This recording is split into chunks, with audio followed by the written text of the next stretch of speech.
चलिए आज हम लोग बात करते हैं पॉलिटिकल साइंस के जो चैप्टर 3 है। चैप्टर का नाम है सत्ता के नए केंद्र।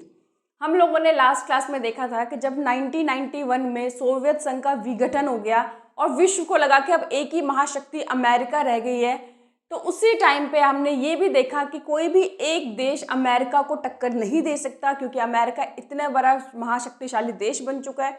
इसीलिए हर एक क्षेत्र में नए नए क्षेत्रीय संगठन का निर्माण किया गया कि जो अकेला अमेरिका को कोई टक्कर नहीं दे सकता, लेकिन बहुत सारे ऐसे क्षेत्रीय संगठन हैं जो बहुत तेजी से विकास कर रहे हैं, वर्ल्ड को पॉलिटिक्स को अफेक्ट कर रहे हैं, जिसमें कुछ बहुत ज़्यादा शक्तिशाली है, जिसमें यूरोपीय यूनियन का नाम आता है। तो आज हम ऐसे 4 क्षेत्रीय संगठन की बात करेंगे।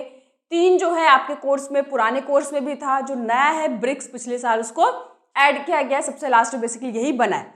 तो चलिए एक एक करके चारों के बारे में हम समझते हैं। सबसे पहले क्षेत्रीय संगठन होता क्या है, आपका नाम से ही समझ में आ रहा है, जैसे इंग्लिश में हम रीजनल ऑर्गेनाइजेशन कहते हैं। ये क्षेत्रीय संगठन बेसिकली होता क्या है कि किसी स्पेसिफिक एक क्षेत्र में जो भी देश आते हैं उन कई देशों के द्वारा बनाया गया एक ऑर्गेनाइजेशन है, एक संस्था है। इनका जो मेन उद्देश्य होता है वो उन सभी सदस्यों देशों का आपस में आर्थिक सहयोग के लिए, इकोनॉमिक डेवलपमेंट के लिए हम कह सकते हैं, आपस में लड़ाई झगड़े के बजाय शांति के लिए, स्थायित्व के लिए, व्यापार में वृद्धि करने के, लोगों के रहन सहन के स्तर में वृद्धि करने के लिए, यानी कि ओवरऑल में कहे कि तेजी से आर्थिक विकास और अपने आप को शांति स्थापित करने के उद्देश्य के लिए इस तरह के क्षेत्रीय संगठन का निर्माण किया गया है। तो चलिए हम स्टार्ट करते हैं। सबसे पहले यूरोपीय यूनियन की बात करते हैं। हम सभी जानते हैं कि 1945 में द्वितीय विश्व युद्ध समाप्त हुआ और उसी के बाद से शीत युद्ध का दौर स्टार्ट हुआ। लेकिन द्वितीय विश्व युद्ध जो था दो ग्रुप के बीच में था, एक धुरी राष्ट्र थे, एक मित्र राष्ट्र थे।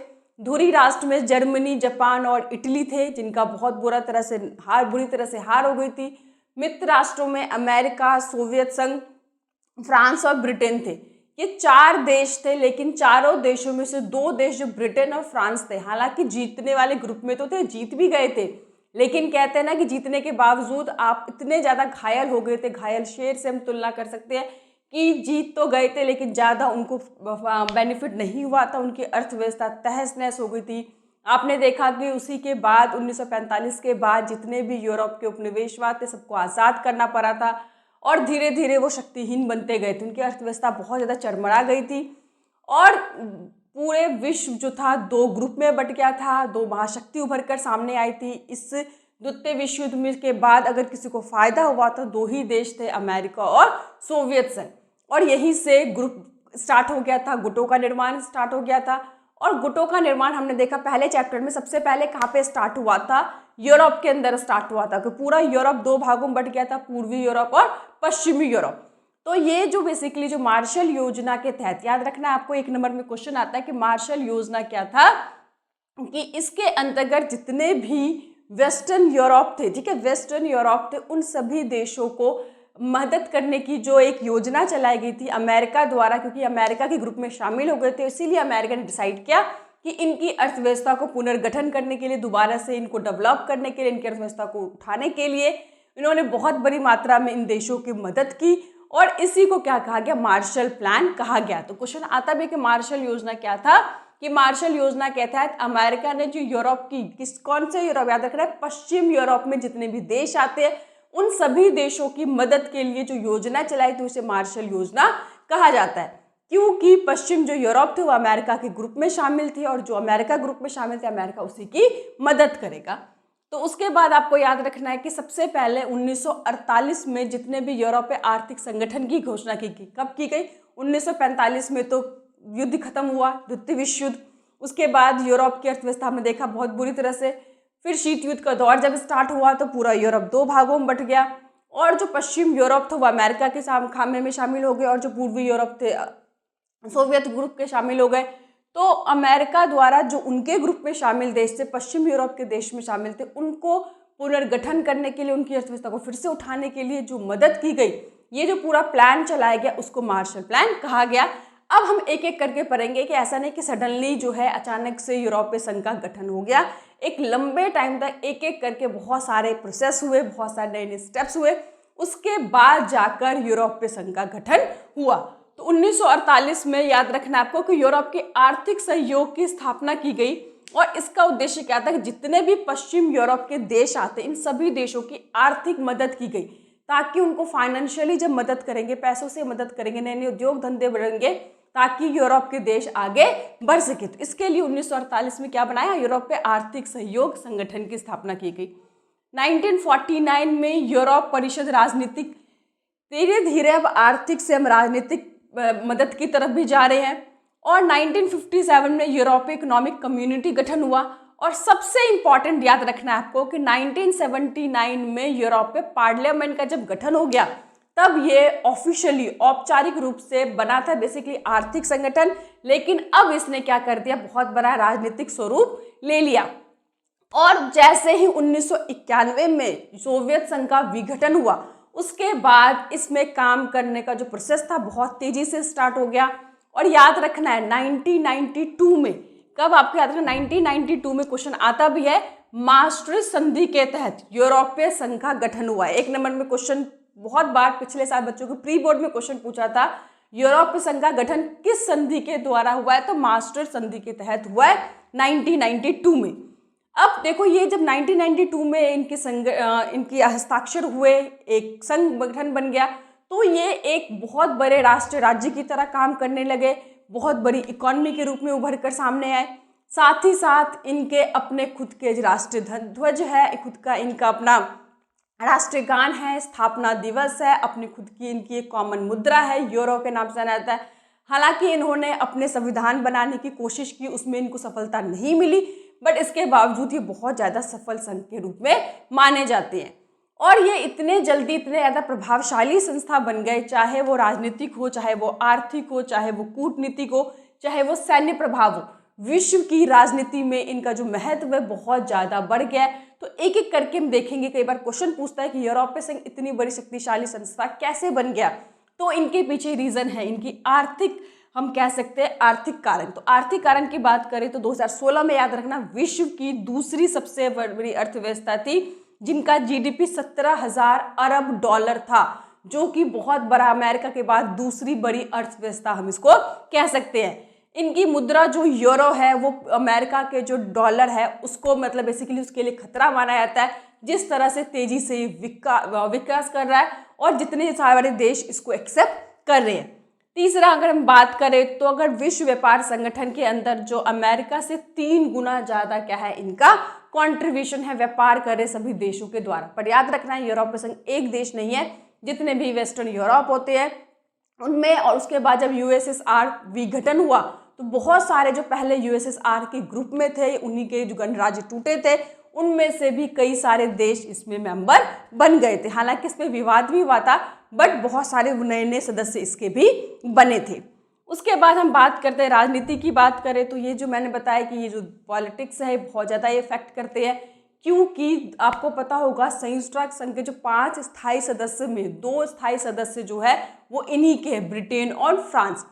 परमाणु शक्ति संपन्न वाला देश है, मैंने बताया कि 2 ऐसे देश हैं जिनके पास परमाणु शक्ति है। औद्योगिक, संचार, इन सभी के मामले में दूसरे नंबर पे आते हैं विश्व में। उसके बाद देखें अमेरिका की पॉलिसी क्या रही है, वो लोगों को डरा धमकाकर सैन्य बल का मिलिट्री पावर यूज करके लोगों से अपनी बात को मनवाते हैं, दूसरे देश को झुकाते हैं। लेकिन इनकी सबसे बड़ी डिप्लोमेसी जो है, ये इनकी बहुत बड़ी शक्ति है।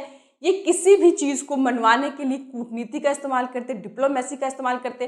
फॉर एग्जाम्पल अगर आपको किसी को मनवाना हो या किसी से आपको झुकाना हो तो क्या करेंगे, आप उसको बहुत महंगा गिफ्ट दे देंगे। फॉर एग्जाम्पल मान लीजिए कोई आपसे लड़ने आ रहा है, कोई बात करने के लिए, आप उसे 1 करोड़ की गिफ्ट कर देंगे, आप उसके देश में जाके इन्वेस्टमेंट कर देंगे, यानी कि उस चीज़ को जिससे कि उसको बहुत फायदा होगा और साथ साथ इनडायरेक्टली आपको उससे भी ज़्यादा फायदा होने वाला है। तो तत्काल क्या होगा कि लोग आपसे लड़ने नहीं लगेंगे, उनको लगेगा कि आपसे उसको फायदा हो रहा है। तो किसी को मुंह बंद करने के लिए, किसी से संबंध अच्छे बनाने के लिए ज़रूरत क्या है कि वहाँ पे जाके आप इन्वेस्टमेंट कर दीजिए, निवेश कर दीजिए, बातचीत को। तो इनकी पॉलिसी हमेशा से यही रही है कि लड़ाई झगड़ा ना करके हमें डिप्लोमेटिक तरीके से समस्या को सुलझाना है, जो कि अमेरिका से भी ज़्यादा ताकतवर इनको बनाते हैं। इसको डिप्लोमेसी जिसे हम कहते हैं कि किसी भी तरीके की जो प्रॉब्लम होती है बेसिकली बातचीत के द्वारा सुलझाना ज़्यादा पसंद करते हैं, रेदर देन कि अपने मिलिट्री या आर्मी का इस्तेमाल करना। अगर सैन्य क्षमता की बात करें तो पूरे विश्व की दूसरे नंबर पे जो बेस्ट आर्मी है इनके पास है। रक्षा बजट में अमेरिका के बाद दूसरे नंबर पे यही खर्चा करते हैं। उसके बाद मैंने बताया परमाणु संपन्न देश है, औद्योगिक हो गई, प्रौद्योगिकी हो गई, संचार हो गए, अंतरिक्ष विज्ञान हो गए, हर चीज़ में ये दूसरे नंबर पे आती है। तो कहीं ना कहीं अमेरिका को सीधा अगर कोई टक्कर देने की हिम्मत रखता है तो कोई एक देश नहीं, बल्कि क्षेत्रीय संगठन में जो यूरोपीय संघ है वो एक बहुत बड़ी महाशक्ति के रूप में। लेकिन हर एक संस्था की, हर एक ऑर्गेनाइजेशन की जैसे अपनी कुछ अच्छाई होती है तो अपनी कुछ सीमाएं, कुछ चुनौतियां, कुछ कमियां भी होती है। तो इसमें भी वही एक चुनौती है, जैसे कि कई बार आपको पता है, हालांकि इनकी अपनी कॉमन सिक्योरिटी पॉलिसी है, कॉमन फॉरेन पॉलिसी है जिसके हिसाब से काम करते हैं, बट कई बार उन सदस्य देशों में भी मतभेद देखने को मिला है। जैसे आपको पता होगा जब अमेरिका ने इराक पे अटैक किया था, हमला किया था, तो उस टाइम पे ब्रिटेन के जो जनता थी, ब्रिटेन के सरकार थे, वो किसके साथ थे? अमेरिका के ग्रुप में थे। लेकिन फ्रांस ने इसका विरोध किया था, जर्मनी ने इसका विरोध किया था। इसी तरह से जब यूरो को कॉमन करेंसी बनाया गया था तो बहुत सारे जो देश है वो इस चीज़ को मानने को तैयार नहीं थे। तो इस तरह समय समय पर उनके बीच जो मतभेद है कई चीज़ों को लेकर देखने को मिला है। लेकिन एक चीज़ मैं आपको और बता दूं, मैंने बार बार बोला है कि यहाँ पे ब्रिटेन फ्रांस, तो 2016 में वहाँ की जो जनता के द्वारा जनमत कराया गया, उसके बाद 2016 में जो ब्रिटेन है यूरोपीय संघ को छोड़ चुका है। ये आपको देखना है, ये आपके एनसीईआरटी बुक में, पुरानी बुक में नहीं होगी, लेकिन आपको पता है ब्री एग्जिट एक टॉपिक था, वो भी मैं आपको बना के दे दूंगी कि ब्रिटेन ने किस तरह से यूरोपीय यूनियन को छोड़ दिया, उससे वो एग्जिट हो गया। क्योंकि इसके अंदर वो था, आपको जब किसी भी संस्था के मेंबर बनते हैं तो आपको क्या करना पड़ता है, एक तरह से समझ लीजिए आपको मेंबरशिप फीस देनी पड़ती है। आप जितना मेंबरशिप फीस दे रहे हैं मान लेते हैं और उतना आपको बेनिफिट नहीं हो रहा है, तो आप उसकी सदस्यता क्यों लेंगे? तो वही चीज़ ब्रिटेन को भी महसूस हुआ, क्योंकि ब्रिटेन जो है बहुत ही ताकतवर देश है, बहुत ज़्यादा अमीर देश है, और उसको लगता है कि इस संगठन से जुड़ने के बाद मुझे जितना मैं खर्च कर रहा हूँ उतना ज़्यादा मुझे फ़ायदा नहीं हो रहा, और इसीलिए 2016 में इसने प्रॉपरली ब्रिटेन को ने यूरोपीय यूनियन को छोड़ दिया। उसे ब्री एग्जिट के नाम से जाना जाता है। तो अब अगर हम बात करें यूएन के अंदर जो परमानेंट मेंबर, देखिए नॉन परमानेंट मेंबर तो बहुत सारे इसके हैं क्योंकि वो 2-2 साल में बदलते रहते हैं, लेकिन परमानेंट मेंबर की बात करें तो अभी जो फिलहाल है वो फ्रांस ही करंट स्टेटस में बात करें तो फिर भी इनकी शक्ति बहुत बड़ी है, इनके पास बहुत बड़ी सेना है, बहुत बड़ी अर्थव्यवस्था है, बहुत बड़े इनके पास इकोनॉमिक पावर है, डिप्लोमेसी पावर है। तो पूरे हम कह सकते हैं जितने भी हम क्षेत्रीय संगठन पढ़ेंगे उन सब में सबसे ज़्यादा जो प्रभावशाली, सबसे ज़्यादा शक्तिशाली, सबसे ज़्यादा जो महत्वपूर्ण संस्था है वो किसका नाम आता है? यूरोपीय संघ का आता है। तो आई होप आप लोगों को समझ में आ गया होगा। अब हम आगे बढ़ते हैं, दूसरे क्षेत्रीय संगठन की बात करते हैं। दूसरे क्षेत्रीय संगठन में नाम आता है आसियान। आसियान का फुल फॉर्म देख लीजिए, दक्षिण पूर्व एशियाई राष्ट्रों का संगठन। तो इसका शॉर्ट फॉर्म क्या है? आसियान। तो आपको पता होगा द्वितीय विश्व युद्ध से पहले की बात करें या उसके दौरान अगर एशिया का यह हिस्सा यूरोप और जापान के उपनिवेशवाद का शिकार हुआ, जब द्वितीय विश्व समाप्त हुई तो इन देशों को फिर से पुनर्गठन करने के लिए गरीबी, समस्याओं से जूझना उनको पड़ा। जैसे ही शीत युद्ध खत्म हुआ उसके बाद आपको पता हो, जैसे ही द्वितीय विश्व युद्ध खत्म हुआ शीत युद्ध का दौर स्टार्ट हुआ। शीत युद्ध में भी ना चाहते हुए इन्हें किसी न किसी ग्रुप को ज्वाइन करना पड़ा। हालांकि नैम की पॉलिसी बनी बट नैम से भी इनको कोई ज़्यादा फायदा नहीं हुआ। इसीलिए इन देशों ने आपस में डिसाइड किया, इस क्षेत्र में जितने भी देश आते हैं, कि हम सब मिलकर आपस में एक ऐसी क्षेत्रीय संगठन बनाएंगे और जिसका उद्देश्य क्या होगा? तेजी से विकास करना, सहयोग करना, टकराव रहित विकास करना, और किसी भी देश के जो इंटरनल मामले होंगे जो क्षेत्रीय, जैसे कि आपको पता है हमारे यहाँ पे जो पड़ोसी देश होते हैं उसमें सीमा विवाद बहुत नॉर्मल सी बात है, बॉर्डर डिस्प्यूट जिसे हम कहते हैं कि आपस में बॉर्डर को लेकर वो झगड़ते रहते, सीमा पे झगड़ते रहते हैं। तो इन्होंने डिसाइड किया कि हम जो बनाएंगे वो टकराव रहित, यानी कि आपस में किसी के भी देश की किसी भी हितों का कोई टकराव होता है तो उसकी समस्या हम लोग बैठकर आराम से शांतिपूर्वक तरीके से सुलझाएंगे, क्योंकि इन देशों को युद्ध से वैसे ही पहले बहुत नुकसान हो चुका था और अब ये चाहते थे अपने जो संसाधन है वो आपस में मिलजुल कर एक साथ एक दूसरे के लिए यूज करे, एक दूसरे के विकास के लगाए, ताकि वो आगे तेजी से बढ़ सके। इसी उद्देश्य की प्राप्ति के लिए इन्होंने आसियान बनाया था। तो याद रखना है कि 1967 में, कब बनाया था याद रखना आपको? 1967 में 5 देशों के द्वारा कौन सी घोषणा? बैंकॉक घोषणा हस्ताक्षर करके आसियान की स्थापना की गई थी। और उसके जो मेंबर थे 5 देश, वो कौन कौन से थे? इंडोनेशिया, मलेशिया, फिलीपींस, सिंगापुर और थाईलैंड। तो इन 5 देशों के द्वारा बनाया गया था। बाद में इसमें और 5 देश जुड़ गए थे, जिसमें Brunei Darussalam, Vietnam, Laos, Myanmar, Cambodia और इन देशों ने विश्व को ये दिखाया कि अपनी समस्याओं को युद्ध के द्वारा नहीं बल्कि हम बातचीत के द्वारा बड़ी सी समस्या को भी सॉल्व कर सकते, जैसे कंबोडिया विवाद को सॉल्व किया, पूर्वी तिमोर की समस्या संकट को सॉल्व किया। तो ये जो देश है विश्व के लिए इसीलिए एक बहुत बड़ा मिसाल बन गया कि किस तरह से देशों की जो समस्या है बातचीत शांतिपूर्वक आपस में बैठ के विवादों को सुलझाया जा सकता है। तो ये इसीलिए जो इसकी शक्ति है, इसकी जो मतलब पॉपुलैरिटी है बहुत ज़्यादा बढ़ गई थी। तो याद रखना है जितने भी संगठन होते हैं, जितने भी क्षेत्रीय संगठन होते हैं, इनका सभी का जो उद्देश्य है वो एक ही है। आपके एग्जाम में चारों नहीं आएंगे, कोई एक आएगा। तो आपको कॉमन पॉइंट बना लेना है, जिसमें सबसे पहला उद्देश्य क्या होता है, आर्थिक विकास करना। दूसरा क्या होता है, क्षेत्रीय विकास करने का जो उद्देश्य शांतिपूर्वक स्थायित्व स्वीकार हो, देश में एक दूसरे के देश में हस्तक्षेप नहीं करेंगे, सीमा विवाद को शांति से सुलझाएंगे। तो सभी क्षेत्रीय संगठन इसी उद्देश्य के लिए बनते हैं। और साथ ही साथ वो लोग चाहते हैं कि एक ऐसा व्यापार, एक ऐसा मतलब संगठन बने कि जहाँ पर बिना किसी शुल्क के, बिना किसी उत्पादन शुल्क के, सीमा शुल्क के वो लोग फ्रीली व्यापार कर सके। तो यहाँ पे आपको एक चीज़ ध्यान रखना, 1994 में आसियान ने क्षेत्रीय मंच की स्थापना की और ये इनका उद्देश्य भी यही था कि टकराव रहित सहयोग पूर्वक मेल मिलाप से शांतिपूर्ण तरीके से आपस में बातचीत करके समस्या को सुलझाया जाए। हालांकि जो आसियान की जो अर्थव्यवस्था है वो बहुत छोटी है अगर अमेरिका और यूरोपीय संगठन की बात करें, लेकिन उसके बावजूद इनकी जो समस्या सुलझाने का जो तरीका है जिसके कारण विश्व में इनकी अपनी एक अलग से पहचान है। उसके बाद याद रखना है कि आसियान के जो स्तंभ की बात करें तो 3 स्तंभ है, आसियान सुरक्षा समुदाय, आसियान आर्थिक समुदाय और आसियान सांस्कृतिक समुदाय। सुरक्षा समुदाय नाम से ही समझ में आ रहा है कि अगर देशों के बीच में किसी सीमा को लेकर, किसी चीज़ को लेकर अगर देशों के बीच विवाद हुए, संकट हुए तो बातचीत के तरीके से अपने सुलझाएंगे। और ये जो आर्थिक समुदाय है, दो अपने संसाधनों को एक दूसरे के देश के विकास के लिए, सहयोग के लिए फ्रीली क्या करेंगे, उन्होंने कोशिश किया था बनाने के लिए फ्री ट्रेड एरियाज बनाने के, जहाँ पे बिना किसी प्रॉब्लम के, बिना किसी बैरियर के वो लोग आपस में ट्रेड कर सके, व्यापार कर सके, आपस में सभ्यता संस्कृति को एक्सचेंज कर सके। तो इन सभी उद्देश्यों के लिए उन्होंने 3 स्तंभ बनाए थे। हालांकि जो भारत है, अगर हम बात करें कि शीत युद्ध से पहले इस तरफ उन्होंने ज़्यादा ध्यान नहीं दिया, ना ही उनके साथ, इन देशों के साथ भारत के ज़्यादा व्यापार संबंध बढ़े हैं। लेकिन शीत युद्ध के बाद भारत की पॉलिसी बिल्कुल बदल गई है।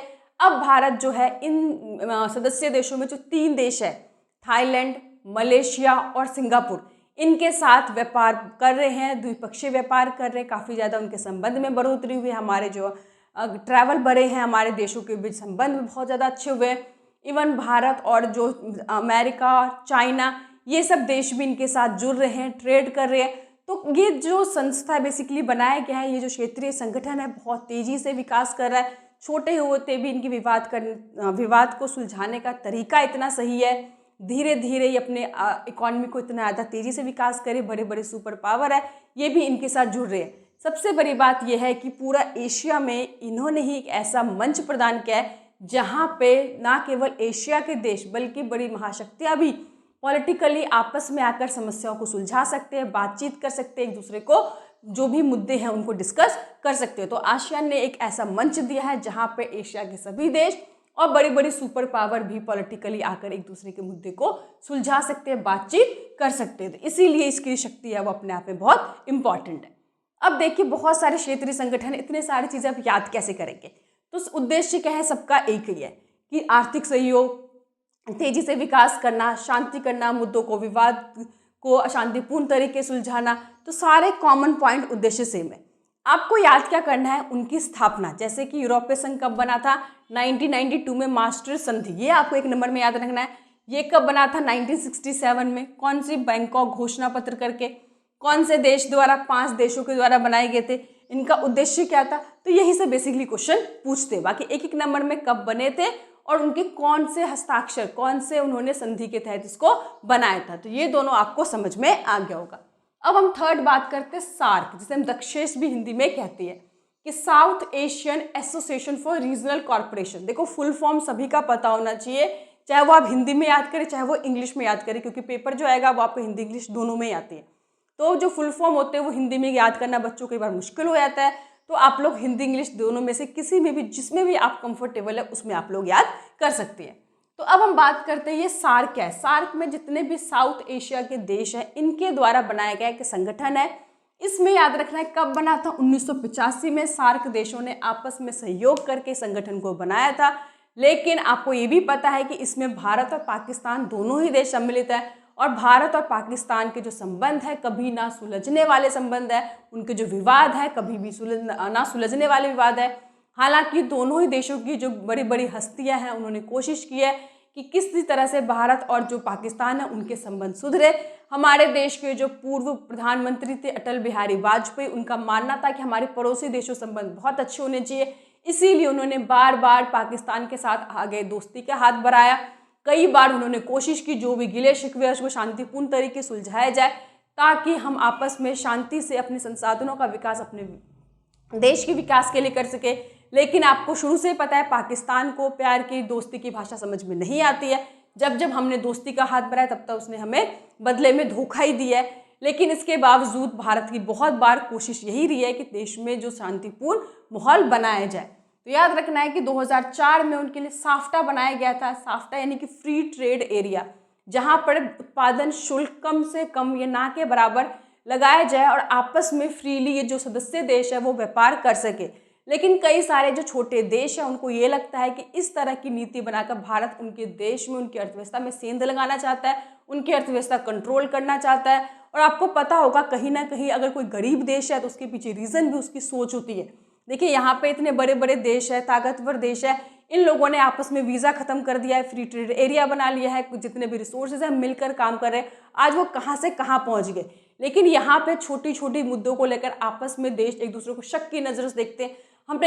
मान लीजिए हमने एक ऑर्गेनाइजेशन तो बना लिया कि ठीक है हम सब मिलकर काम करेंगे, सहयोग करेंगे, विश्वास करेंगे, देश पे तरक्की के लिए काम करेंगे, बट हमेशा एक दूसरे को शक की नज़रों से देखेंगे, हमेशा उनको हम लेट डाउन करने की कोशिश करेंगे, हम उनसे लड़ते रहेंगे। तो ये जो एसोसिएशन हमने बनाया उसकी कोई महत्व नहीं रह जाती। तो सार्क भी एक तरह से वैसे ही एक तरह से ऑर्गेनाइजेशन बन चुका है। ठीक है, तो 2004 में इस पर हस्ताक्षर किया गया, लेकिन जनवरी 2006 में प्रभावी ये हुआ था। अब आपको याद रखना है कि भारत, मैंने बता चुकी, पाक के तनाव के संबंध के कारण जो सार्क है, जिस तरह से आसियान एक बहुत ही अच्छे तरीके से काम करा, उसकी अपनी जो इम्पोर्टेंस है, यूरोपीय संघ जिस तरह से काम करा उस तरह से सार्क की सक्सेसफुल हम नहीं कह सकते। हालांकि दक्षिण एशिया में जो चीन है और अमेरिका है उनका काफ़ी ज़्यादा योगदान बना है। वो कई बार अमेरिका ने भारत और पाकिस्तान के मुद्दों के बीच में मध्यस्थ बनने की कोशिश की है, उनके जो भी मुद्दे हैं उनकी समस्या सुलझाने की कोशिश की है। लेकिन इसके बावजूद भारत और पाकिस्तान के तनाव में कोई ज़्यादा कमी नहीं हुई है। आपको पता होगा कि शीत युद्ध से पहले भारत और अमेरिका के संबंध कुछ खास नहीं थे। इसका रीज़न आपको पता ही है कि 1991 से पहले एक देश ग्रुप में बटा हुआ था और पाकिस्तान जो था अमेरिका ग्रुप में। तो हमारे जो सोवियत संघ के संबंध ज़्यादा अच्छे थे। जब 1991 में सोवियत संघ का विघटन हो गया तो हमारे संबंध में भी थोड़े से बदलाव आए और हमारे अमेरिका संबंध सडनली बहुत अच्छे होने लगे, हमारे संबंध सुधरने लगे और हमारे लेन देन, व्यापार, हर चीज़ में बढ़ोतरी हुई है। उसके बाद अमेरिका ने भी कई बार भारत और पाकिस्तान के जो मुद्दे हैं उसको सुलझाने के लिए भारत का साथ दिया है। और अब जब से नरेंद्र मोदी की सरकार आई, आपको पता है भारत से हमारे संबंध बहुत अच्छे हो गए, हमारे लेन देन बढ़ रहे, हमारे जो भी व्यापार है, हमारे ट्रैवल्स है, बहुत ज़्यादा उसमें बढ़ोतरी हुई है। तो ये आपको याद रखना है सार्क। ठीक है, अब हम बात करते हैं ब्रिक्स की। तो ब्रिक्स जो है बेसिकली ये एक्रोनियम है, ये एब्रिविएशन है। बी यानी कि इसके जो ब्रिक्स अपने मेंबर के देश बता रहे हैं, B for Brazil, R for Russia, I for India, C for China और S for South Africa. Starting में पहले ये ब्रिक था जब ये बना था, लेकिन 2000 याद रखना कि 2011 में जब ये ब्रिक्स बना तब साउथ अफ्रीका के जुड़ने से बना, लेकिन स्टार्ट में ये ब्रिक ही था। तो ये एक बहुत ही इंपॉर्टेंट है क्योंकि ब्रिक्स के अंदर जो देश हैं वो बहुत तेज़ी से उभरने वाले देश हैं। अभी आपको पता है भारत हो गया, चाइना हो गया, एशिया के ये दो देश हैं, विश्व में बहुत तेज़ी से विकास कर रहे हैं, बहुत तेज़ी से आगे बढ़ रहे हैं। और पूरे विश्व का जो 40% पॉपुलेशन है केवल ब्रिक्स सदस्यों का ही, आप समझ सकते हैं क्यों, क्योंकि इंडिया और चाइना ही सबसे ज़्यादा आबादी वाला देश है। अगर हम जीडीपी की बात करें तो पूरे विश्व की 30% जीडीपी भैया इन 5 देशों के पास है। तो आप समझ सकते हैं इन 5 देशों की अपनी कितनी इंपॉर्टेंट महत्व होगा। उसके बाद ये बहुत तेज़ी से उभरता हुआ निवेश एक शक्ति बाजार बन चुका है कि जहाँ पर बहुत ही ज़्यादा तेज़ी से विकास करने वाला ये देश दूसरे देशों में भी बहुत बड़ी मात्रा में निवेश कर रहे हैं। तो ये इन देशों की अपनी एक बहुत बड़ी इंपॉर्टेंस है। अब ये बना कैसे, आपको याद रखना है कि 2001 में गोल्डमैन सैच नाम का जो इकोनॉमिक्स था, इसका नाम क्या था, जिम ओ'नील, उन्होंने ब्रिटेन, रशिया, इंडिया और चाइना की अर्थव्यवस्था की विकास की संभावना के बारे में बताया था कि किस तरह से ये 4 देश की जो अर्थव्यवस्था है जितनी तेजी से विकास कर रही है, आने वाले विश्व की राजनीति को बहुत ज़्यादा प्रभावित कर सकती है।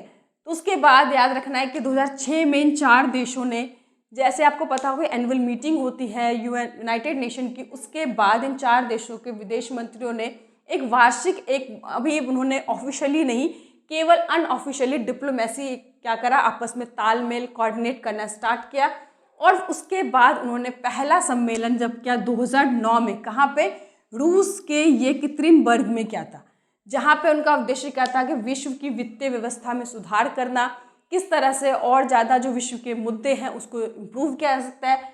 2010 में साउथ अफ्रीका को भी इनवाइट किया कि आप भी इसके मेंबर बनिए। और 2011 में जब चाइना के अंदर जब 3rd ब्रिक्स शिखर सम्मेलन हुआ, तब इसने इसको पहली बार ज्वाइन किया था। इसका भी उद्देश्य वही है जो कि पहले 3 हम पढ़ चुके हैं कि आर्थिक सहयोग करना, आपस में व्यापार बढ़ाना, शांतिपूर्ण करना, क्योंकि सभी को पता है कि जब शांति होगी, जब आपस में सहमति होगी, जब टकराव नहीं होंगे, तो ही देश तेजी से विकास कर सकता है। 2002 में आपको याद रखना है कि नई दिल्ली में ब्रिक्स का जब सम्मेलन हुआ था, तो वहाँ पर डिसाइड किया गया कि क्यों ना एक ऐसा जो बेसिकली जो ब्रिक्स बैंक या न्यू डेवलपमेंट बैंक नाम की कोई संस्था हो, जो इन देशों के जो बेसिक बुनियादी आवश्यकता है, जो भी उन आवश्यकताओं की पूर्ति के लिए संसाधन जुटाए। और इसीलिए 2014 में एग्रीमेंट हुआ और न्यू डेवलपमेंट बैंक बेसिकली बनाया गया, जो चाइना के शंघाई में इसकी मेन हेड ऑफिस है न्यू डेवलपमेंट बैंक का। तो इस तरह से आपने देखा जो ब्रिक्स है वो बहुत ही ज़्यादा इम्पॉर्टेंट है, विश्व की बड़ी एक आबादी वाला हम कह सकते हैं क्षेत्रीय संगठन है, जीडीपी के मामले में 30% है 5 देशों के मिलाकर। और लेकिन जब बड़े बड़े देश आपस में एक साथ होते हैं तो उनकी अपनी चुनौतियां भी होती है, और इसमें सबसे बड़ी जो चुनौती है वो 3 देशों की है, रशिया, इंडिया और चाइना की हम बात करें तो। सबसे पहले आपको पता है कि हमने इसमें देखा गया कि हम आपस में सहयोग करेंगे, एक दूसरे के जो टेरिटरी है, जो बॉर्डर है, उसकी रिस्पेक्ट करेंगे। लेकिन डोकलाम विवाद आप लोगों को हाल ही में याद होगा, जिसके कारण भारत और चाइना के बीच जो संबंध है उसमें गिरावट आई है।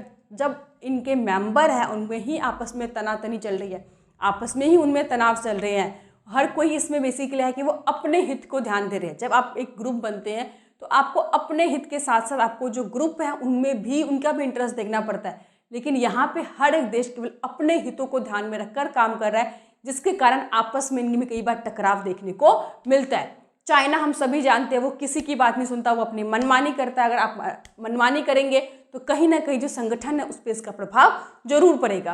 तो सबसे बड़ी बात यही है। दूसरा, इन देशों ने डिसाइड किया था कि आपस में हम ट्रेड करेंगे, आपस में व्यापार करेंगे, लेकिन इन मेंबर देशों से ज़्यादा तो ये दूसरे जो नॉन मेंबर देश है, जो गैर सदस्य देश है, उनके साथ इनका व्यापार ज़्यादा बढ़ रहा है। तो उन्होंने जिस उद्देश्य के लिए स्थापित किया था, अभी वो उद्देश्य इतने अच्छे सक्सेसफुली अचीव नहीं कर पाए हैं। या बाकी जो 3 देश हैं, भारत, रशिया और चाइना, ये अपने अपने हितों के लिए आप ज़्यादा काम करें तो इनके जो हित होते हैं, उनके जो उद्देश्य होते हैं, आपस में ही टकराव के कारण बन जाते हैं।